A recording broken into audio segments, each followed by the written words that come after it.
Minggu pertama dipercayakan sebagai Kepala Dinas Pendidikan Kabupaten Mimika sejak Oktober 2022 lalu, selepas menggelar pertemuan bersama PLT Bupati Mimika Johannes Sertop serta staf Dinas Pendidikan, Kadis Pendidikan Mimika Willemna beserta staf menggelar kunjungan ke sekolah yayasan di Mimika, yaitu YPPK, YPK, YPPGI, Yayasan Advent, dan Yapis Timika, untuk melihat dan menginventarisir fasilitas pendukung sekolah agar dapat dibantu oleh pemerintah daerah. Tatap muka bersama pengurus sekolah yayasan di Timika langsung dilakukan Kadis Pendidikan Mimika untuk mendengar langsung keluhan sekolah yayasan terkait belum tersedianya fasilitas pendukung penunjang sekolah bantuan pemerintah.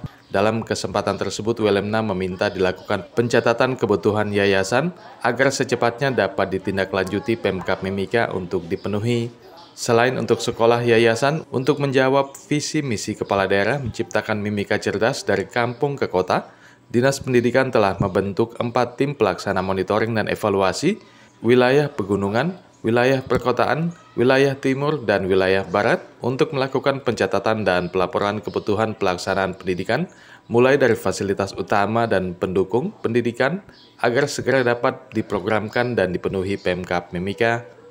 Sampai kita dapat laporan dan informasi bahwa sekolah yayasan selama ini tidak diperhatikan oleh pemerintah. Nah, maka langkah-langkah yang kita ambil untuk segera menangani dan mereka terlibat diperhatikan oleh pemerintah. Kita sudah rapat dengan pimpinan, Bupati langsung pimpin kemarin dan follow up hari ini. Follow up hari ini saya dengan tim sudah turun ke 5 yayasan itu. Dan kami sudah lihat langsung, dengar langsung di lapangan permasalahan yang mereka hadapi, terus fasilitas-fasilitas yang selama ini tidak ada sama sekali, itu kami sudah lihat langsung. Dan mudah-mudahan kami akan laporkan pimpinan, kemudian keputusan yang pimpinan. Dan data-data kami sudah perintahkan untuk segera kirim data-data. Data-data yang dimaksud adalah fasilitas-fasilitas pendukung di sekolah yang selama ini tidak memadai, yang tidak menjawab kebutuhan sekolah itu, segera didata dengan baik dan dikirim ke kami.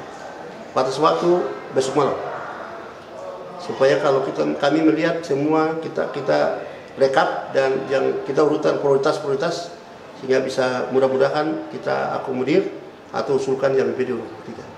Sehingga mereka juga bisa mendapatkan apa yang selama ini mereka rasakan.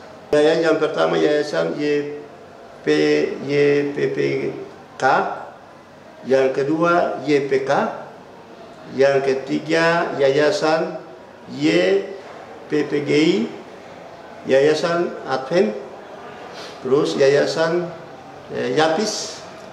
Ya, intinya kita tidak bisa bicara-bicara saja.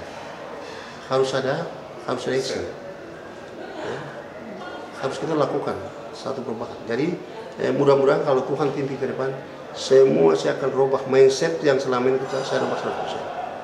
Ya. Kesalahan masa lalu akan jadi saya berharap semua sekolah-sekolah hal-hal yang kemarin seperti itu jangan kita bawa ke sekarang. Kita melihat ke depan. Ya, mulai kita mulai merubah pendidikan di Mimika. Nah, itu terutama prioritas adalah dari kampung-kampung. Jadi saya sudah bentuk tim, 4 tim.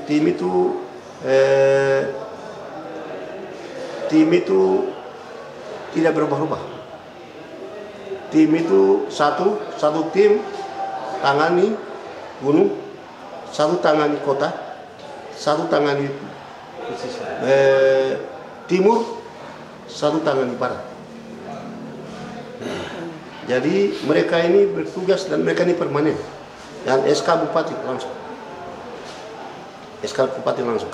Sehingga menyangkut kondisi di lapangan wilayah 4 wilayah ini, itu mereka yang bertanggung jawab. Sehingga kita mau lakukan apa saja, program apa saja, kegiatan apa saja, berdasarkan data dari 4 wilayah. Dan visi misi Bupati, ya, Kabupaten Mimika yang pertama adalah cerdas. Cerdas ini sampai hari ini kita hanya bicara, ya. Kita hanya bicara cerdas. Tapi kenyataannya tidak ada. Masa kepemimpinan sudah habis besok, tapi visi misi itu tidak terwujud dari kampung. Jadi bangun dari kampung ke kota, ya, maka untuk waktu ini kita kejar untuk memperbaiki kinerja dari para guru-guru. Ya. Dan yang berikut, sekolah-sekolah di kota sampai kampung-kampung itu kosong, tidak ada guru, tidak ada guru. Dan dalam waktu dekat ini nanti ada surat edaran, saya kirim surat besok kasih ini surat semua ke dinas badan dan kantor di Kabupaten Mimika. Guru-guru yang dulunya kerja di kelas, mengajar di kelas dan ditarik ke dinas badan kantor, saya akan tarik kembali semua ke habitat, kembali mengajar. Nah, sehingga sekolah-sekolah tidak berkosong. Itu prioritas. Kemudian yang berikut, guru-guru negeri yang sebelumnya ada di membantu di yayasan-yayasan itu saya kembalikan. Kita lihat kenyataan ya. Sekarang dikembalikan bertumpuk di sekolah, yayasan kosong. Jadi saya akan kembalikan guru-guru ASN yang sebelumnya dari yayasan, saya akan kembalikan ke yayasan, sehingga menutup celah-celah atau kekosongan guru di sana.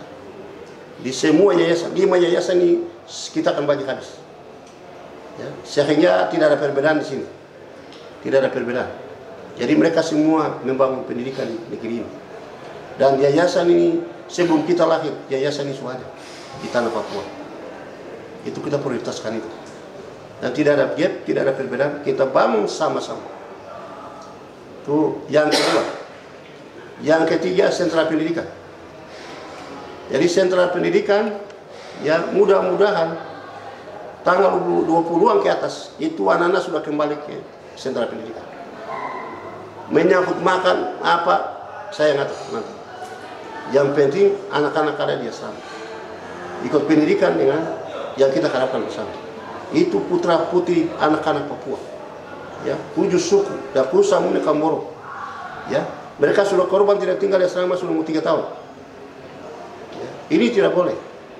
Ya, kita mekarkan provinsi, mekarkan kabupaten, mekarkan distrik. Siapa yang mau bangun barang ini? Siapa yang kerja? Jadi kita sudah siapkan mereka di hari. Jadi ini prioritas yang saya akan lakukan. Tim Liputan Papua MCTV.